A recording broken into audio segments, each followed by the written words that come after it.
It's a warm summer's morning and we're out with Chris Gale stalking for Roebucks. Chris is a professional stalker with an intimate knowledge of where his deer are and their likely movements. Cornwall is a fantastic place for deer to thrive, with plenty of nutrient-dense vegetation for them to consume throughout the summer and winter. Today I'm shooting 150 grain Hornady American whitetail ammunition through a Sauer 100 Pantera in .308 Winchester, topped with a Hawke Frontier 2.5 to 15x50 scope. This package offers great versatility for both woodland stalking and taking longer shots across the broad valley and moorlands.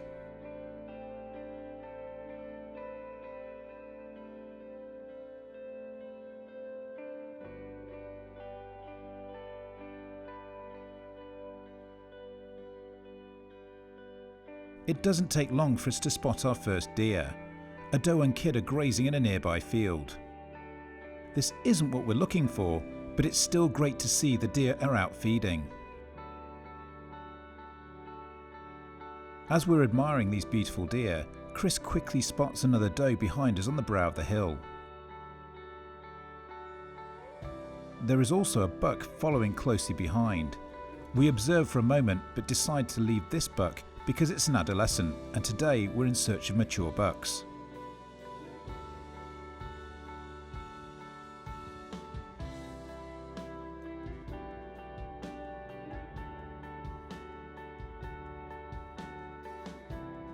We move further down the valley, scanning the hillside.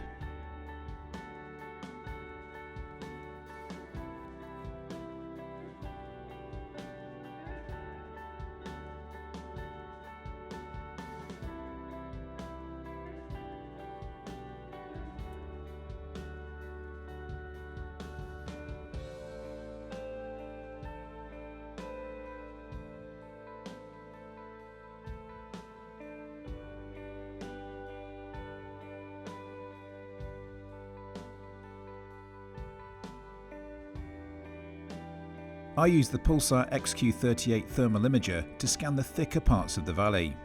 These, paired with my Hawke Frontier EDX 8x42 binoculars, make for the perfect deer stalking optical system.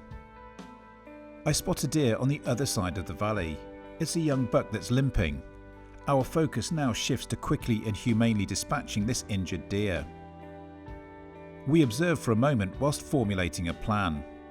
We notice the deer is heading down the valley and we follow suit.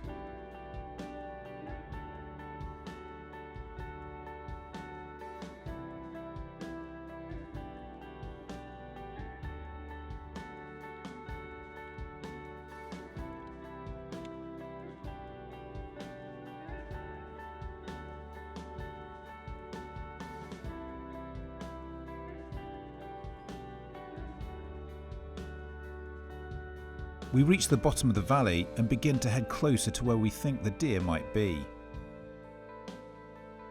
The terrain becomes thicker and thus spotting becomes more difficult, along with trying to remain silent. Unfortunately, we are unable to identify where the buck has gone. As we head back up the valley, we're greeted with another sighting of deer. There is certainly a healthy population here.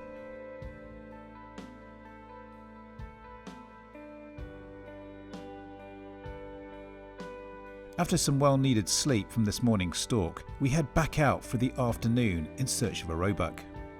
Chris spends a huge amount of time carrying out reconnaissance on the land, ensuring he knows the hot spots for deer activity.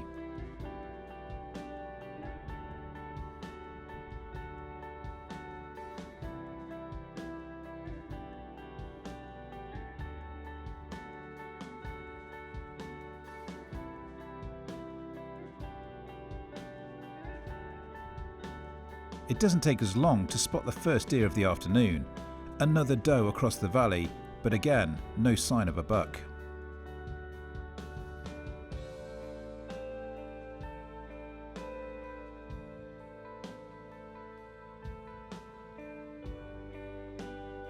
We spot another roe doe and kid enjoying some shade from the hot summer's afternoon.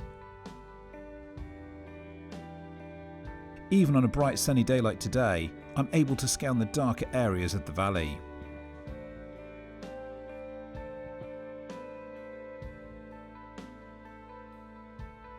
Even though we've seen plenty of deer, we've seen no bucks that are suitable to take. Chris recommends that we move to another area in which he thinks we'll be more successful.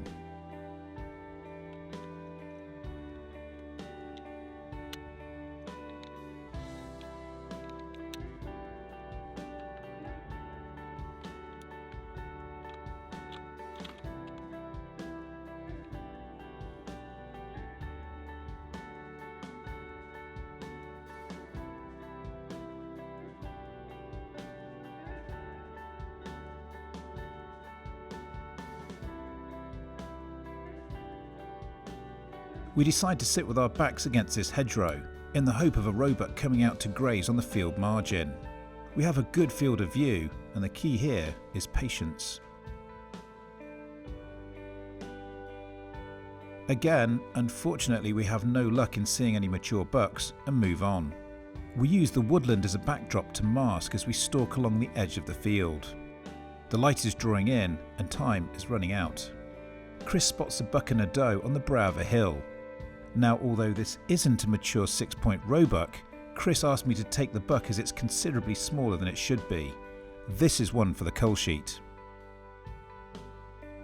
I quickly set the magnification on my scope and get set on the shooting sticks.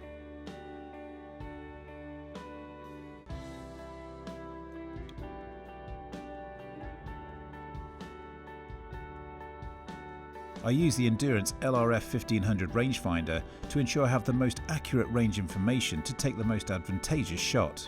The buck is stood broadside and offers the perfect opportunity for a shot.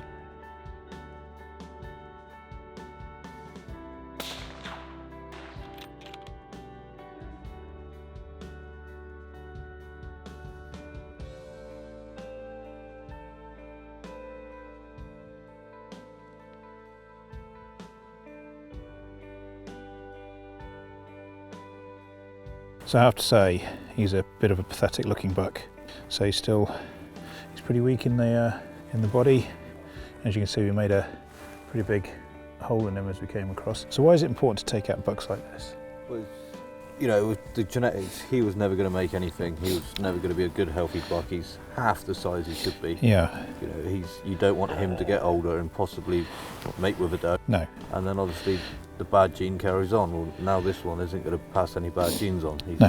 He's out of the equation. Now, of course, you know, this is not what we're here. We're looking for mature bucks here. But of course, as you're coming around, you've got to make sure that you're taking care of your management responsibilities as well. You've got to keep the numbers down, and there are deer everywhere. You don't really want animals this week adding their gene to the gene pool because it's not going to add any benefit. So, of course, we're out for looking for mature 6-pointers, but it's still very important to take these as when they come along. Thank you for taking that one for me. No, my pleasure, mate. Right, there's still a little bit of light left, so clean this one out and then we'll head on.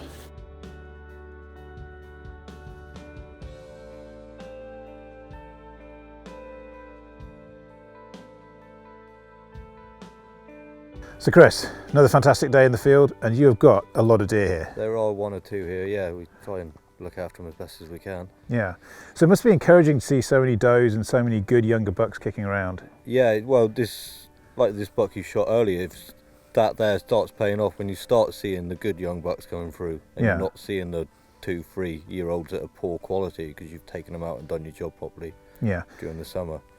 So I'm quite lucky that I've managed to get out there and shoot some decent bucks, good bucks with you, and of course with Owen elsewhere I've been. But sometimes people forget that in order to get those big, typical 6-pointers, nice tall with lots of mass, you've got to put the time into taking out the weaker ones. And how much time do you put into management on your ground here? It's quite a bit by the time you think of recon and just out counting deer and seeing what deer you have and just bringing in stealth cameras, putting out stealth cameras. It adds up to a lot of hours. It's not a 5-minute job.